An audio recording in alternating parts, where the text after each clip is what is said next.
Hey everyone, Jonathan Bailor here. Very, very excited about today's show because we have truly an inspirational, wonderful guest, a guest who is, as we always talk about, being the change she wants to see in the world. She is the founder and proprietor of primalgirl.com. She's heavily plugged into Mark's Daily Apple and Mark Sisson's wonderful work. She'll be at PrimalCon this year. She'll be at the Ancestral Health Symposium. She's coming out with a new book called The Hidden Plague, which we'll talk about. And ladies and gentlemen, we have none other than the Tara Grant with us today. Tara, welcome. Thank you, Jonathan. It's good to be here. Well, Tara, I just wanted to have you on the show as soon as possible, because as soon as I heard your story, and frankly, if anyone does a quick web search on Tara Grant and checks out your website, primalgirl.com, and they see you, I don't know, it's even hard to believe your story, like the transformation that you've experienced and how you've done it and how you've maintained it and what you've been able to parlay that into is nothing short of inspirational. Can you just take us through that story? Oh, wow. Well, it's a pretty long story. Starts way back when I hit puberty, and I just lost control. I was eating the wrong things my entire life. I had a really bad sugar addiction. I would sit in my bedroom with a book and a chocolate bar, and that was my idea of a good afternoon. And it perpetuated itself throughout my life. I got fatter and sicker. When I hit my early 20s, I started to get all these diseases and syndromes and conditions, and I felt like I was 90 years old. I had tendinitis, arthritis, endometriosis, polycystic ovarian syndrome. I was pushing 200 pounds. My hair was falling out. I was bald on my temples and just absolutely mortified. And I didn't want to live anymore. I hated my life. I hated myself. And I knew that there was something wrong with me, but I didn't know what. So I started going to doctors, and I saw over 40 doctors from 4 different countries, and none of them could help me. They called me a hypochondriac. They said that I was making this stuff up. Go hit a treadmill, fatty. It was really, really bad. And I still had it in my mind that the doctors could fix me, that medicine could fix me. I begged the doctors for every medication that I could possibly find. I would do research. Metformin is supposed to work for polycystic ovarian syndrome. Let me go on it. And I completely gave my power away to this industry that really didn't have my best interests at heart. And I assumed that, when I left the doctor's office, that they opened up their books and they were reading through my files and they were delving in like an investigator trying to figure out what's wrong with this patient. I didn't realize that once I left that office, they essentially brain dumped me. They forgot about me, and they didn't even remember me when I came in the next time, except to say, oh, yes, you're the one that we can't figure out what's wrong with you. Here, take a placebo and be on your way. And so I got sicker and sicker and sicker. I was trying to have a baby. I couldn't do that. It took 10 years of trying to have a baby. And I just had decided at that point, I was on antidepressants and everything, that if I couldn't have children, I didn't want to live anymore. And I was just messed up emotionally, physically, spiritually. Every area of my life was going wrong. And then I managed to get pregnant through in vitro fertilization. And I'll tell you, Jonathan, I had the most miserable pregnancy I think that anyone's ever had. Anything that could go wrong went wrong with me. And I gained close to 100 pounds in 6 months. Jeez. I was on bed rest the entire time. I was hemorrhaging. Starting at 3 months, exactly 12 weeks to the day when they say you can tell everybody that you're pregnant, that it should be safe, I started hemorrhaging. I was in the ER, and they didn't know what had happened. It turns out that I had a subchorionic hemorrhage, and the babies were absolutely fine. Thank God. I was carrying twins. Oh, wow. Yeah. So went about the pregnancy, over 300 pounds, easy. I mean, I couldn't even weigh myself anymore because I couldn't see the scale. And then 2 months early, I went into labor and started. The babies were born. They were in the NICU for 4 weeks, 3 and 4 pounds. And then they were having problems going to the bathroom. They weren't having bowel movements. And the doctors told me, oh, that's normal. Oh, no, pooping once a week and screaming in pain and having, bleeding from the tearing. Oh, that's normal in a newborn baby. And it was at that point that I thought to myself, this isn't about me anymore. This is about my children, whom I love more than life itself, who I tried to have for over 10 years. I'm not going to listen to this crap anymore. I need to do what's best for them. I need to find a solution to all of their problems, and I don't believe that solution is medication anymore. It was like a light bulb just went off. A switch was flipped in my head. And at that point, I still didn't know what to do. I had no idea. I just knew that what I was doing wasn't working. And my brother, bless his heart, sent me a copy of the Primal Blueprint. This was back in 2009. On Mother's Day, I received it, actually. And I started reading it, and everything in that book made so much sense to me. I knew that within those pages was the solution to every single problem that I had been facing since I was 13 years old. And I went primal before I even finished the book, and I haven't looked back. I've lost over 100 pounds. I've gotten rid of every single medical problem that I had is gone. Every single one. And I've been continuing to tweak my diet and biohack myself. That's what, do little experiments on myself to see how I react. My children are primal. My husband is primal. My parents are primal. It's absolutely changed our lives. And Tara, just to make sure folks understand, when you say you're primal, can you give us an idea of what you focus on eating so much of that you don't have room for other things? Sure. Well, for those of you that haven't heard about the primal diet, it's very similar to a paleo diet or an ancestral diet. And we try to eat as closely as possible to the way that our ancestors ate. Whether that's your grandmother or cavemen 20,000 years ago is completely up to you. But we eat a lot of fat, a lot of saturated fat, believe it or not.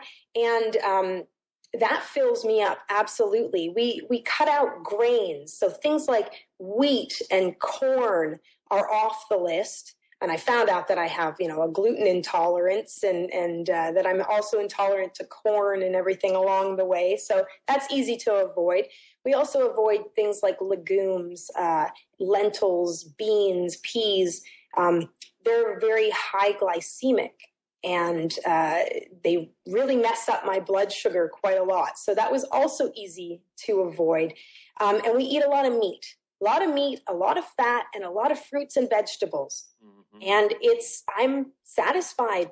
I'm full all the time. My hunger has changed. I used to have hypoglycemia, and I had to eat every hour, or I'd just be this raging maniac. But now I can go hours and hours without eating. I'm not hungry. My blood sugar doesn't crash. Everything feels normal and good. And Tara, I would imagine also in that list, it sounds like you're too full for a bunch of processed sugars and a lot of these modern oils that I don't even know how you get oil from corn, but yes, you can. Yeah, they get oil from corn, sugar from corn. Yeah, you're right. I don't eat anything processed anymore. I make everything myself from scratch. And it's been really good. And thank you for bringing up the industrial seed oils, the refined vegetable oils. You can't really get oil from corn in nature in big amounts. You just can't. It's a processing that uses a lot of chemicals, and it isn't natural, and our bodies don't like it. Mm-hmm.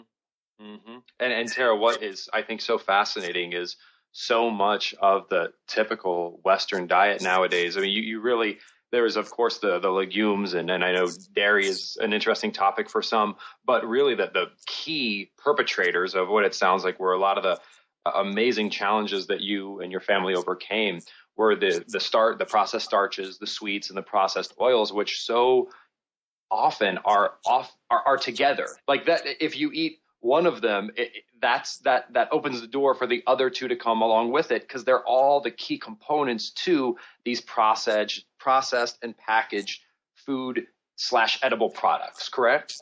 Exactly. And a lot of that stuff is put in there to hide the inferior food quality, to bulk it up as well. And because it's cheaper. It's a lot cheaper to use soy oil or corn oil than it is to use olive oil. And the food industry goes with what's cheapest. And they have got food scientists spending billions of dollars on research to find combinations of foods and chemicals that are going to make it taste good and make us crave more.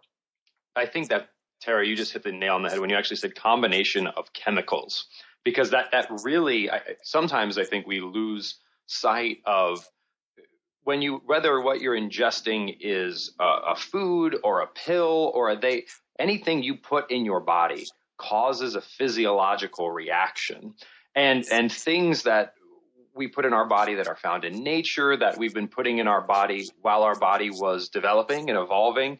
Those are generally things that have positive effects on our body. But when we try to put things in our body that we haven't become accustomed to handling, we experience side effects, which aren't really side effects. There's no such thing as side effects. There's just effects. And that's when you put gasoline in a car is designed to handle gasoline. So there's really no side effect to using car. There's just effects. But if you put kerosene in a car's gas tank, all this weird stuff happens. It's not a side effect. It's that the car isn't designed to use kerosene. So it sounds like you're just focusing on putting things into your body that have been put in the human body since as long as human bodies have existed, correct? Exactly, correct. And things like when you see natural flavor on the package, I used to fall for stuff like that because I thought, well, natural flavor, it's natural, or made from sugar, so it tastes like sugar. If I can't go out and find natural strawberry flavor in isolation on its own in nature and harvest it myself, then as far as I'm concerned, it's not very natural. Oh, absolutely. Absolutely. It's so fascinating too, Tara, because you mentioned something early during your story, and I'm so happy that it had a happy ending, because at one point I was just like, oh man. So it's amazing that you were able to pull yourself out of that. But what you represented was this profound mind shift, and really why I wanted to talk with you and share your story. You used the phrase, I gave my power away. And that is so important. You mentioned that we have these edible product manufacturers, and they have goals. Like their goal is to sell products that is as profitable as possible. And I'm not going to making a moral judgment. That is their job. Their job is to sell product. Now, we have a job too, Tara. We have a job to protect ourselves and to protect our families. And that's our job. And I feel so often we actually outsource that job to someone who doesn't care nearly as much about us or our families than we do. Exactly. Absolutely. I gave my power away. I was in a victim's role. why is this happening to me? Oh, woe is me. No, once I took that power back and I learned to be an advocate for my own health, because like I was saying earlier, I didn't realize that the doctors weren't, delving into my medical files and trying to, figure out what's wrong. I had to do that myself. Once I made that connection, and then also with my children, no one was looking out for them except for me and my husband.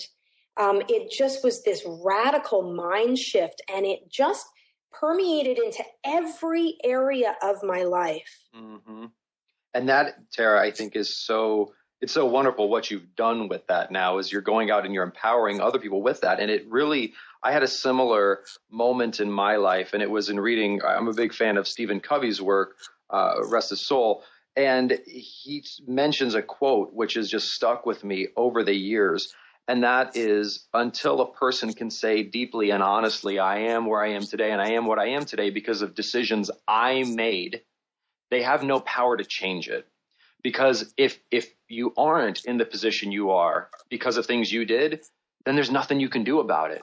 And that, so actually taking that responsibility, while it is terrifying and while it can be disheartening, at the same time, it's a bit of a paradox because it's also the most empowering mindset we could ever have. Because if it's your doctor's fault or if it's society's fault, you have to wait until they change.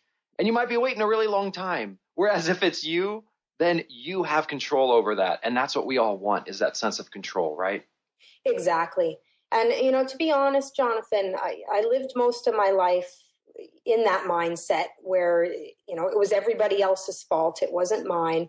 And it wasn't until I had my kids that I realized that I'm in charge of them until they're old enough to tell me otherwise. And that I was now responsible for another human being. And I was, saying to my husband, oh, we're not feeding them that. I will not feed my child that. And I thought to myself, well, why would I feed my child's mother that? Mm-hmm. And it was just making the connection between how important I am in their lives. And if I don't take care of myself, I can't take care of them. And it was just like a domino effect. Like I said, it just reverberated through every aspect of my life. The way that I worked out, the way that I interact in business, online, and everything. It is my goal to help people take back their power and to realize that they hold the key to their health and their happiness and their success. Tara, that is such a profound message. And I think so often we underestimate our own abilities. Let me give an example of what I mean here. You are obviously an incredibly powerful and woman who has had wonderful success in your life. And I've also had some success in terms of my health and my fitness. And when I see an individual who's struggling with their health and fitness, and I imagine you might feel this way yourself, is a couple things. One is I don't necessarily advocate being a vegetarian. I'm just going to use this as an example, but there are millions of vegetarians in the world, and vegetarians exist in a society that doesn't really make it easy to be a vegetarian, doesn't really facilitate vegetarianism, but they're able to be vegetarians without much struggle. Like, they don't really complain about it. They just do it. Now, there's millions of people that do that. Those people are not more powerful than you. They're not better than me. They're not stronger than any of our listeners. Like, there's so many people around the world who are able to take control of what they put in their bodies, despite a society which may not make that easy. I just think it's so empowering to say to myself, I know that those people aren't better than me. And I feel that if we don't take control, we're somehow saying, like, either intrinsically or extrinsically, well, all those people that are able to take control are somehow better than us. And I just don't think that's true. I agree. I agree 100%. Because that fundamentally, Tara, I mean, it's anything really worthwhile in life, of course, takes effort. And for me, it's empowering to say, again, Steve Jobs has a quote along these lines where he's like, once you realize that anything that's ever been done in this world was done by someone who's no smarter than you are, like it's really empowering, right? Like why, like you are as smart, are as, now we're not talking about becoming a professional basketball player, professional athlete. Certainly those are things which there are genetic components which are outside of our control. But what we're talking about here, controlling what we put into our body, how we move our body, that is something that all of us have an equal playing field at. And as we start to have private victories in that arena, wow, does it permeate the rest of our life. Well, and thank you for saying that, because the book that I'm writing now is essentially a medical book. It's how to get rid of an autoimmune disease. And when I first started writing it, I was having some self-esteem issues because I thought, I'm not qualified to write this book. I'm not a doctor. I haven't been to years of medical school and training. And what qualifies me to write stuff like this? People are going to dismiss it because I don't have a whole bunch of letters after my name. And as I started writing and I realized that I've cured myself of this autoimmune condition, I know exactly what causes it. There are doctors all over the world that have no idea. They've never even heard of it. And people are writing me letters saying, you've offered me the first hope that I've ever received in this. I was going to kill myself, and now I'm not going to, because you've told me that there is hope and that there is a chance that I can go into remission. And so once I realized that those doctors, first of all, haven't written a book on this condition. I'm the first one that's writing something like this, and they're no more qualified to write a book on it than I am, because I actually lived it. I lived it and I beat it. And my goal is to help other people do the same thing. And it all comes down to taking responsibility and taking your power back and knowing that you can heal yourself. Tara, that is such a profound message. And I really want to get into a little bit more about your book. And just to close this segment of the show, I really want our listeners to take away, while it can be intimidating to say, it's my responsibility to take care of this, I also would encourage you to feel the sense of empowerment that also brings along with it. Because again, individuals like Tara who have had success in this space are proof positive. Like, you can do this, right? There's not some genetic component that you're not missing. It's where we all have the power to control what we put in our bodies and how we use our bodies. And I found the Steve Jobs quote I was referring to earlier, Tara. And if you don't mind, I want to share that real quick because I think it's a wonderful quote. Sure. It's a little bit long, but hopefully folks enjoy it. So this is from the late Steve Jobs, everyone. When you grow up, you tend to get told that the world is the way it is and just to live your life inside the world. Try not to bash into the walls too much. Try to have a nice family life, have fun, save a little money. That's a very limited life.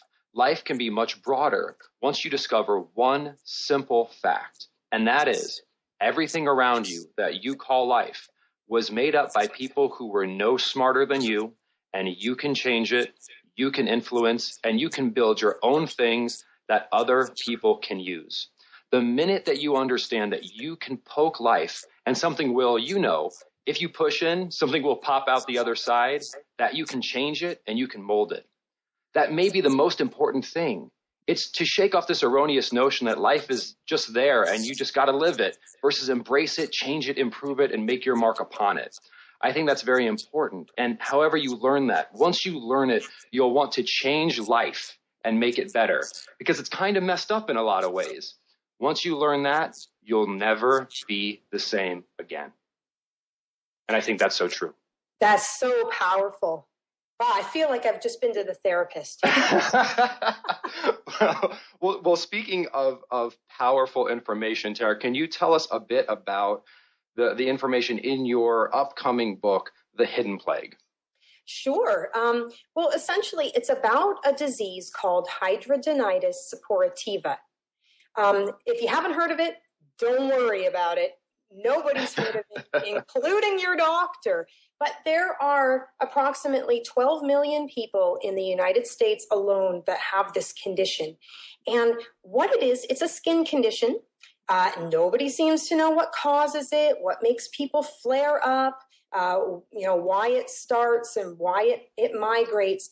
But it manifests as extremely painful pimples and cystic acne that can erupt anywhere on your body that there's a hair follicle.